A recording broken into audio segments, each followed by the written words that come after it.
Halo, perkenalkan nama saya Vanessa Christina dan juga pada masing-masing aktivitas yang bias. Di sini saya akan menjelaskan mengenai penerapan konsep Smart City pada perencanaan landscape wisata alam, sempadan sungai pemilik kota Tegal. Smart City sendiri adalah sebuah kota yang dapat memonitoring dan mengintegrasikan kondisi semua infrastruktur, baik fisik, sosial, dan bisnis. Tujuan dibuatkan konsep Smart City adalah membuat kota lebih efisien, berkelanjutan, adil, dan layak huni. Konsep ini pun dapat diterapkan pada perencanaan tata ruang, wilayah, atau kota, tidak hanya pada penyelesaian permasalahan kota-kota besar saja. Setiap perencanaan yang menggunakan konsep Smart City bertujuan untuk sustainable city atau kota berkelanjutan. Hal tersebut sinergi dengan perencanaan landscape wisata alam yang berkelanjutan di sempadan sungai pemilik kota Tegal. Landscape adalah karakter total suatu wilayah dan landscape selalu berhubungan dengan totalitas keseluruhan secara fisik, ekologis, dan geografis. Pengintegrasian seluruh proses-proses dan pola-pola manusia dan alam menurut Farina 1998. Landscape merupakan media dasar terbentuknya suatu perencanaan pengembangan wisata alam. Wisata alam yaitu kegiatan wisata dengan melakukan perjalanan di alam dan tidak melakukan perusahaan dengan tujuan spesifik. Mempelajari, mengagumi, dan menikmati pemandangan seperti tumbuhan, hewan, dan budaya. Menurut Dosa Pracitno 2002, perencanaan landscape wisata alam yang berkelanjutan sinergi dengan konsep Smart City yang sedang dikembangkan pada saat ini. Konsep Smart City mengedepankan penggunaan teknologi untuk meningkatkan keberlanjutan dan untuk mengolah sumber daya. Penerapan konsep Smart City merupakan pemanfaatan IT. Menurut ACIS 2014, dalam perencanaan landscape wisata alam yang akan dikembangkan, setiap perencanaan yang akan dikembangkan nantinya akan difasilitasi dengan sistem komputerisasi atau teknologi yang tepat.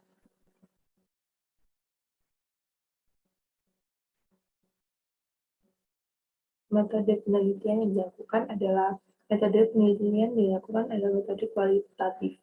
Metode kualitatif digunakan untuk memaknai kajian penelitian yang dilakukan sebelumnya oleh Rahma Dewi dalam buku tesis Perencanaan Landscape untuk Pengembangan Wisata Alam di Sempadan Sungai Kemiri, Kecamatan Margadana, Kota Tegal, tahun 2011 dielaborasi dengan konsep Smart City, sehingga menghasilkan model baru untuk perencanaan landscape pengembangan wisata alam.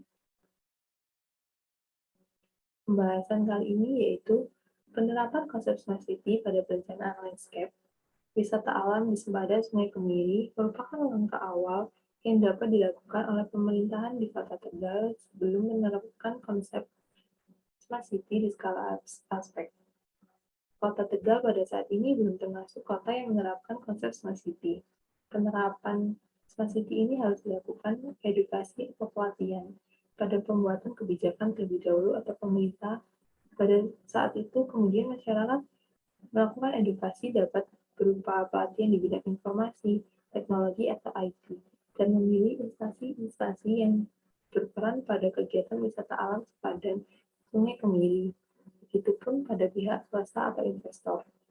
Pada masyarakat dapat dilakukan dengan rekrutmen pemandu wisata, pegawai, dan pemilik lokasi-lokasi budidaya yang akan bekerja sama dalam pembangunan wisata alam dan diberikan pemahaman mengenai IT yang akan diterapkan pada kegiatan wisata alam. Program-program yang dapat direkomendasikan untuk mewujudkan Smart City pada wisata alam sepadan Sungai Kemiri antara lain, yang pertama, dibuatnya era-era hotspot di lokasi wisata alam yang diikuti oleh area-area terpilih di Kota Tegal. Yang kedua, pelatihan dan fintech electronic mile oleh pemerintah Kota Tegal untuk stakeholder. Yang ketiga, penerapan e-government dalam meningkatkan pelayanan publik guna mendukung kegiatan wisata alam sepadan Sungai Kemiri dan Kota Tegal.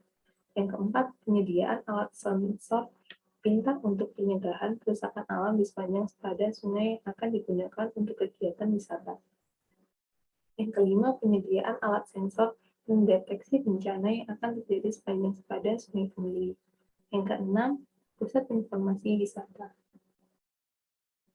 Kelebihan dan kekurangan Smart City. Kelebihan dan kekurangannya adalah yang pertama, kelebihannya menciptakan perencanaan dan pengembangan kota layak huni yang lebih baik di masa depan. Yang kedua, menciptakan rumah dan bangunan yang hemat energi. Yang ketiga, lingkungan menjadi lebih terjaga karena konsep pengaturan limbah dan pengelolaan air yang lebih maju dan teratur. Ada kekurangannya yaitu yang pertama, investasi besar atau total nilai investasi pengembangan smart city di Indonesia bisa menyentuh angka sekitar 5,4 triliun. Yang kedua, penyediaan infrastruktur bertahap. Yang ketiga, perangkat langka atau harga perangkat yang tinggi dan terbilang sulit diperoleh. Kesimpulan dari ini adalah berdasarkan hasil penelitian bahwa konsep smart city yang mengedepankan TIK atau IT dapat melengkapi keberhasilan perencanaan wisata alam di sempadan Sungai Kemiri. Perencanaan yang terintegrasi dan potensi sumber daya yang multifungsi akan lebih mudah terrealisasi dengan dukungan IT. Kemudahan akses, promosi, dan pencegahan atau sensor untuk lahan konservasi dapat meningkatkan kualitas wisata alam. Sempadan Sungai Kemiri. Semua kebutuhan dan program-program yang direkomendasikan bisa terpenuhi jika konsep Smart City diimplementasikan dengan baik dan pemerintah daerah memiliki komitmen yang kuat untuk mewujudkan perencanaan landscape wisata alam sempadan Sungai Kemiri. Sekian dari saya, jika ada salah kata ataupun kurangan, mohon dimaafkan.